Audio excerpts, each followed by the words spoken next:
Our next social psychological concept is a big one. This is one of the main kind of areas of focus of social psychology, and it's something called the fundamental attribution error. We're going to look at that and the idea of schemas and how they affect our relationship with other people and our actions in response to other people. Fundamental attribution error is one of the ways that we explain the behavior of others. And so here's kind of the idea. When it is, when a behavior is our own, we are more likely to blame outside circumstances. If we're late, if we're angry, if we act in a way that we shouldn't have, we're more likely to say, you know what, I was just hungry, my blood sugar was low, traffic was bad, it wasn't my fault. We're more likely to blame or attribute that flaw to the situation we found ourselves in. But when we look at the behavior of others, we're much more likely to make what's called a dispositional attribution. And that means that we assume that it's a flaw that is built into that person. So if that person is angry, they're a bitter person. Or if that person is late, right? That's a character flaw in that person. That person is always late. They can never be on time. Maybe they don't have respect for other people. And so the idea is we're much more gentle when we judge our own actions than we are the actions of others. Think about a time maybe you've made something like this, right? When we make mistakes, we're really good at making excuses for our own mistakes, right?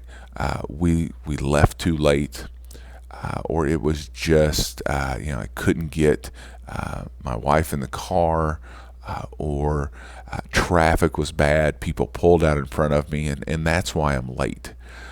But when somebody else is late, we tend to look at it and go, oh, that's a personal flaw that person has. Think about it on the athletic field. Those of you that play sports, maybe even those of you in marching band, things like that, anything where there's a performance that has to be done. Right? When we make a mistake, when I was younger, I played basketball, and when you make a mistake on the basketball court, it was big at that time. You kind of tap yourself on the chest and say, "My bad." All right? But the reason that pass didn't go the way it wanted to was, well, I didn't see the guy cheating over from his man to get into the passing lane, or if I had just flicked my wrist as I shot that jump shot, the ball would have had the right spin to go in the hoop. But the tendency is when we're playing with other people to look and not see the little things that may have contributed to what they did wrong. They're just a bad player, or they just don't practice hard enough, or they're not dedicated enough to what's going on. Well, when you do that, you've made the fundamental attribution error. I've got a couple of other examples that I'll throw up on the YouTube playlist for you. But like I said, hopefully you've got that. It's just kind of the idea that you are more likely to do that. But the question is, okay, now if we know we're more likely to do that, what do we do? Right? A way to avoid the fundamental attribution error is to look at the circumstances, not the flaws in character. So when somebody's late, when somebody's angry, that we take a look and we say, all right, let's see if I can understand the situation and why this particular behavior is coming out, as opposed to just blaming it on a character flaw that the person has. It might be an interesting thing to try. I know that when you notice this sort of thing, that it is definitely something that is going to be on your mind when you look at these behaviors. And so take a week, right? Say, hey, I'm going to look for circumstances, not for flaws, and see just how often you're making this fundamental attribution error. The other thing that we're going to talk about is the idea of schemas. Now, you may remember talking about schemas when we were talking about memory. And schemas are kind of our set idea of how things are supposed to go, kind of like a script almost, if you think about it that way. We've got a couple of examples here for you, right? One is kind of a funeral, right? So most of us have probably been to a funeral, maybe a couple. And so there's basically a way a funeral is supposed to go. Just kind of the idea that there are ways people are supposed to act at a funeral. You wouldn't go in probably and dress inappropriately or be really loud at a funeral, things like that. There are just expectations for people's behaviors. Fancy dinner, kind of the same thing. There's a way that you act. You go to Texas Roadhouse, you're throwing peanuts on the floor and giving out a big Texas Roadhouse yee-haw for somebody's birthday. You're not going to do that in a really classy restaurant. We've got schemas even for the way that people are supposed to act, right? This is the way a doctor is supposed to act. This is the way a nurse or a teacher or a firefighter is supposed to act. We have this idea in our heads, and when that idea doesn't fit, it can cause some cognitive discomfort. I used to love the television show House, and House was a doctor, and he was really brilliant at diagnosing disorders and diseases that other people couldn't. But he didn't really act like the way a doctor was supposed to act. He ends up rubbing people the wrong way just because he doesn't necessarily fit that schema. The problem with these schemas is that this can help contribute to a little bit of that fundamental attribution error.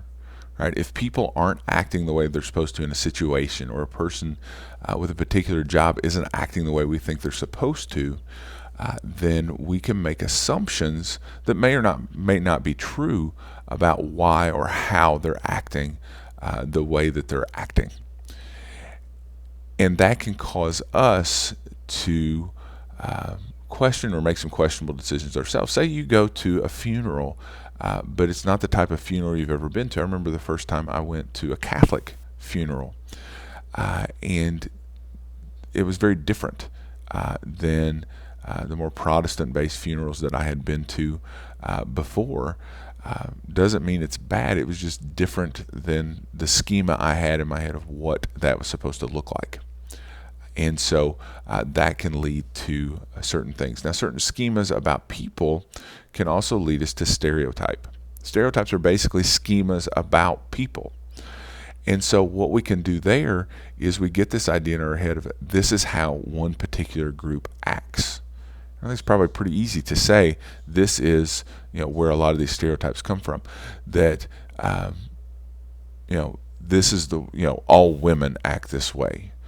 Or all Jews act this way, or all African Americans act this way, right? We get this idea in our head that this is how someone is supposed to act, and when we put that on a whole group of people, we can really start to, I think you're seeing, make huge errors in judgment, assuming that we know how people are going to act and what people are going to do. Got a little cartoon here for you. It says he's building a pink power plant that doesn't pollute anything.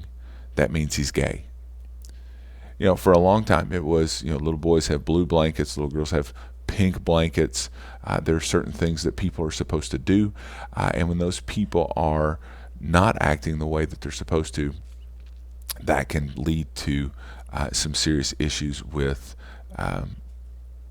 the assumptions that we make about people. Part of this is about processing. Your brain processes information in two ways. We do it automatically, or we do it controlled. Most of our processing is automatic processing.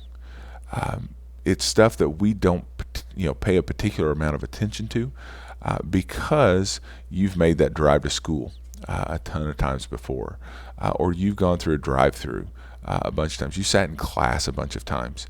And so that unconscious processing is just your brain being a little lazy and saying, hey, I know what's supposed to go on here. But what happens is when something happens outside of the norm, that shocks us out of automatic processing. Controlled processing, though, is really paying attention to what's going on, trying to understand the situation. It's, of course, going to be a lot slower, and so our brains don't like to do controlled processing. But again, you think about, I'm recording this video January of 2021, and the Capitol building has just been kind of under siege. We had the Black Lives Matter movement over the summer of 2020. And it's very easy to slip into automatic processing and saying, oh, this is just how that particular group of people is. When instead of actually doing the hard work of saying, okay, if these situations are happening, what do we need to understand in order to address concerns or to help people see that maybe this isn't the way that they should be acting. But that's a much more conscious process. And so the problem is a lot of people don't like to do that, right? I just want to make my assumptions. I know how things are. This is based on my experience. And so that's going to be kind of where I'm coming at that from. And so really, if nothing else, just almost the idea that when we encounter other people, we encounter other situations, that we need to practice more controlled processing than automatic processing to help us understand some of these errors that we are prone to make.